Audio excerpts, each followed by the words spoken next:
The sign on the door of the coin shop was flipped to open, but it might as well have said war zone. I walked in expecting the usual quiet hum of commerce, a few collectors looking at rare dates, maybe an investor haggling over a premium. Instead, I walked into a feeding frenzy. The air was thick with a specific kind of energy that you only feel when people realize that something valuable is disappearing. It wasn't the panic of fear, it was the panic of scarcity. The display case that usually held the generic silver rounds, the 10-ounce bars, the buffalo rounds, the bread and butter of the stacker, was empty, not low on stock, empty. Just a few lonely dust motes dancing in the light where stacks of silver used to sit. And the man behind the counter, a guy I've known for years who has seen every bull and bear market since the 80s, looked at me with wide eyes and simply shook his head. "It's gone," he said. "They took it all." This wasn't a scene from a movie about the apocalypse. This was Tuesday morning, right after the paper price of silver had crashed. And it tells us everything we need to know about the state of the market right now.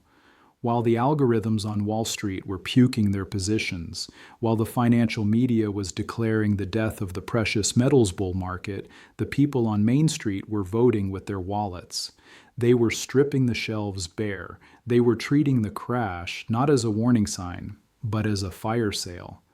We are witnessing a silver wipeout at the retail level that exposes the massive, unbridgeable chasm between the fake price on the screen and the real demand in the street.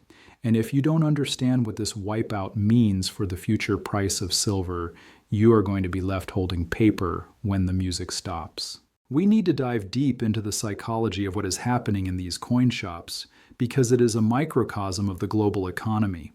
Why did people rush to buy when the price was falling? Conventional economic theory says that when the price of an asset falls, demand should soften because people expect it to fall further. But silver is not a normal asset. It is a giffen good of the monetary world.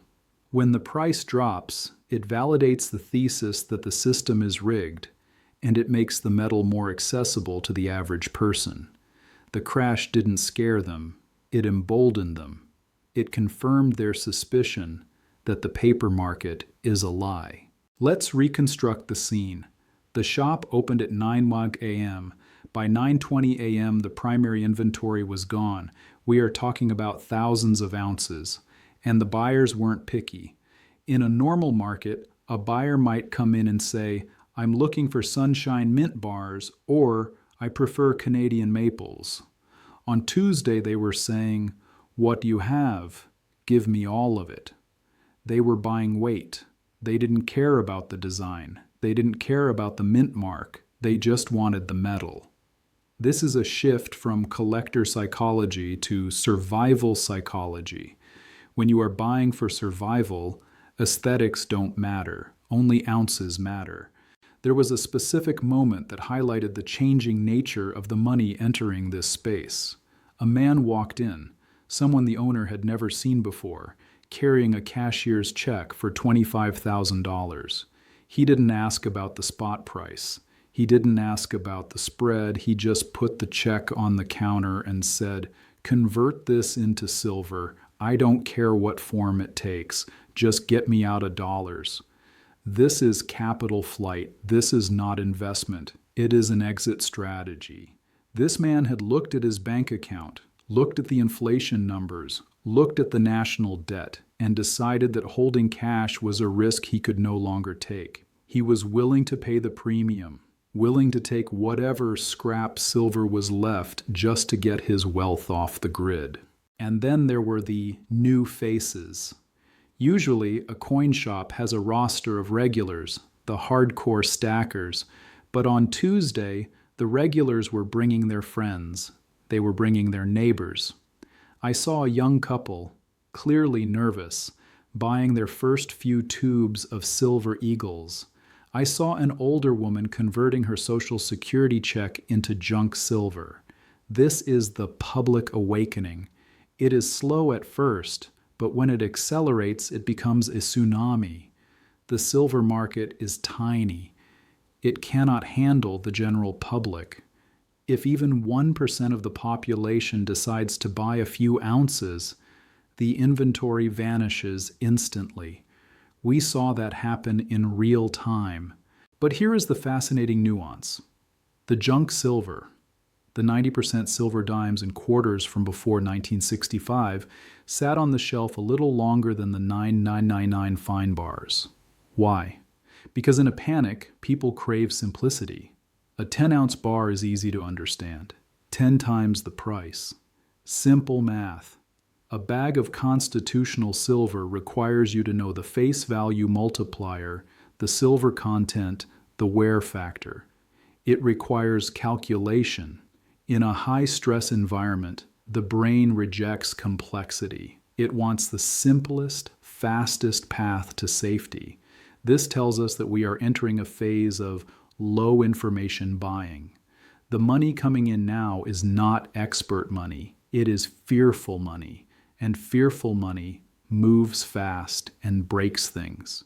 The wipeout exposes the fragility of the supply chain. The average person thinks that a store is like a magic vending machine. You buy something, and the store orders more, and it appears on the shelf the next day. But the physical silver market doesn't work like that. It is filled with friction. When the local shop sells out, they call the wholesaler. But the wholesaler is also sold out because 500 other shops just called them. The wholesaler calls the mint. But the mint has a backlog of 6 weeks because they can't get enough silver blanks. This creates an air pocket in the supply. You have the spot price on the screen saying silver is cheap, but you have no metal available to buy. This is the definition of unobtainium. And when you can't buy something, you want it even more. The empty shelves create a feedback loop of panic buying. People see the empty case and think, if I don't buy now, I'll never get any.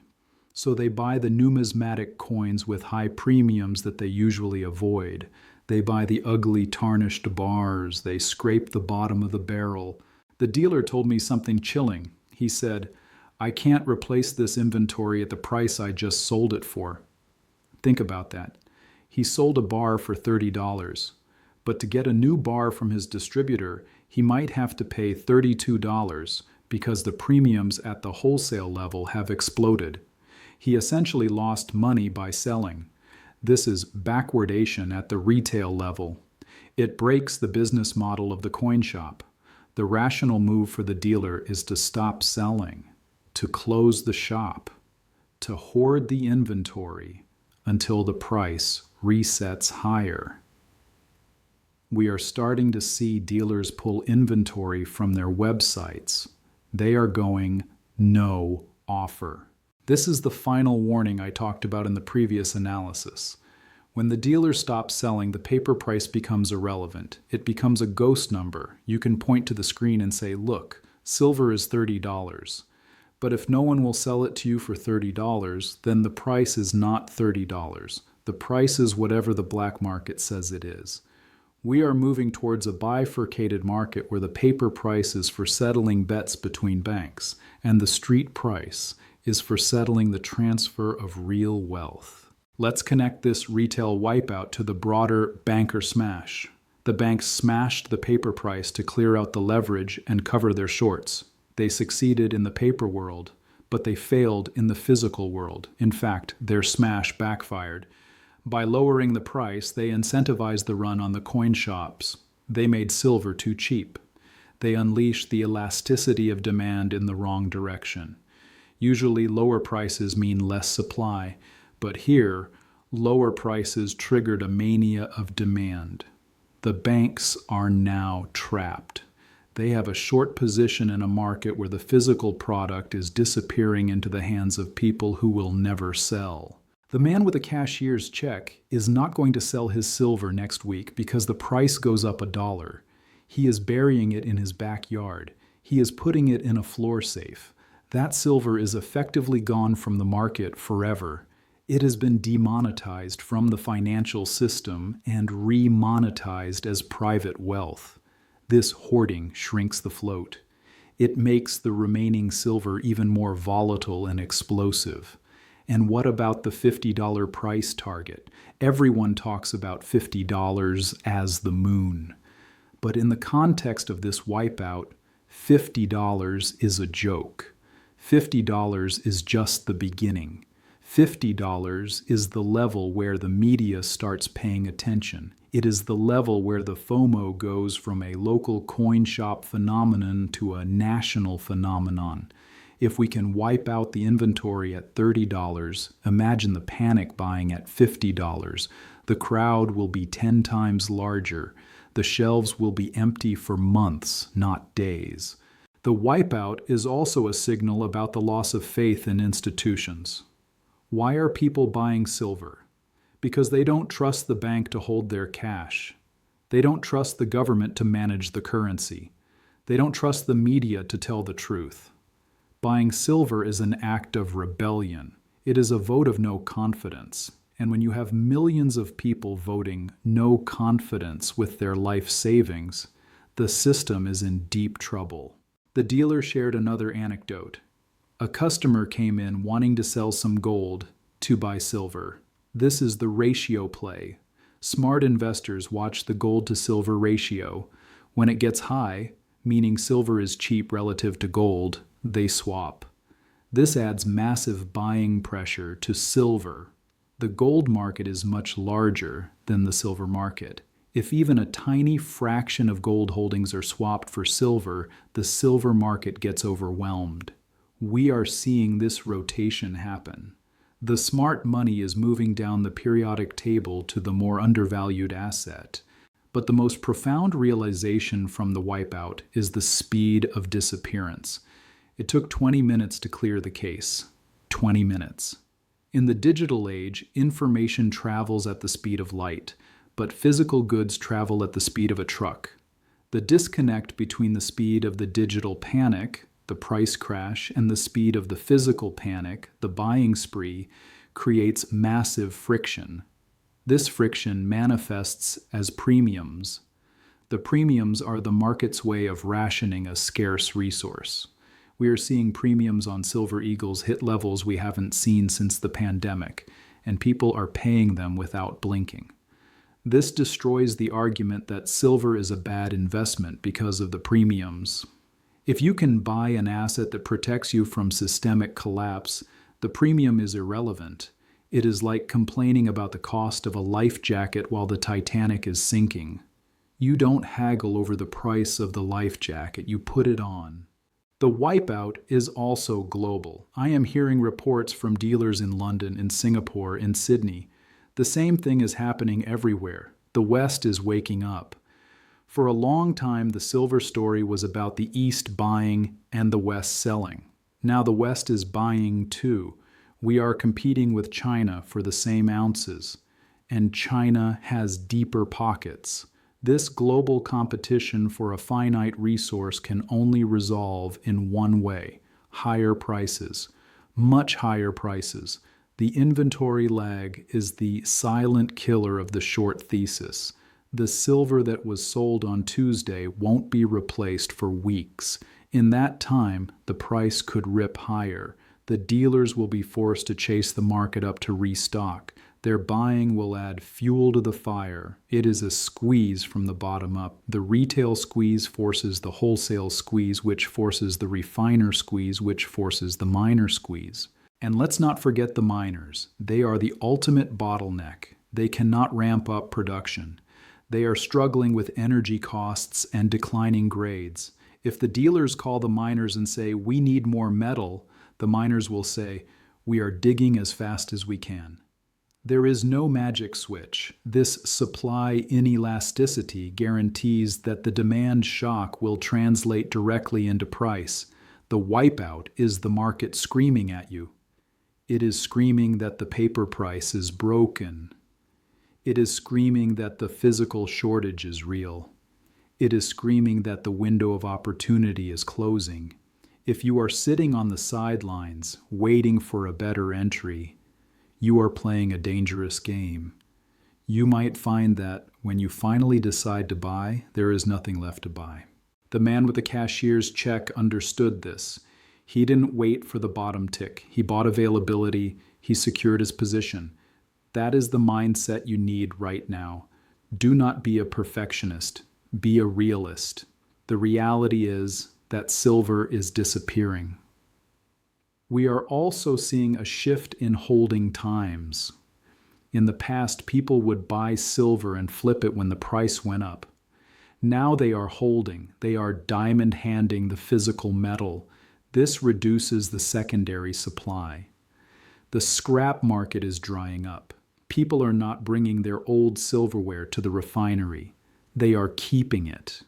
When the scrap supply dries up, the market loses a critical buffer. The wipeout also exposes the vulnerability of the banking system. People withdrew cash to buy that silver.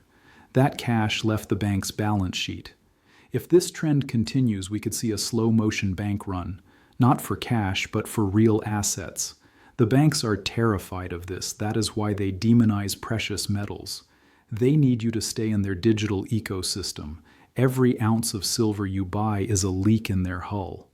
I want you to imagine the feeling of walking into that shop and seeing the empty shelves. Imagine the sinking feeling of realizing you were too late. That feeling is coming for millions of people. It hasn't hit the mainstream yet. The average person on the street is still oblivious.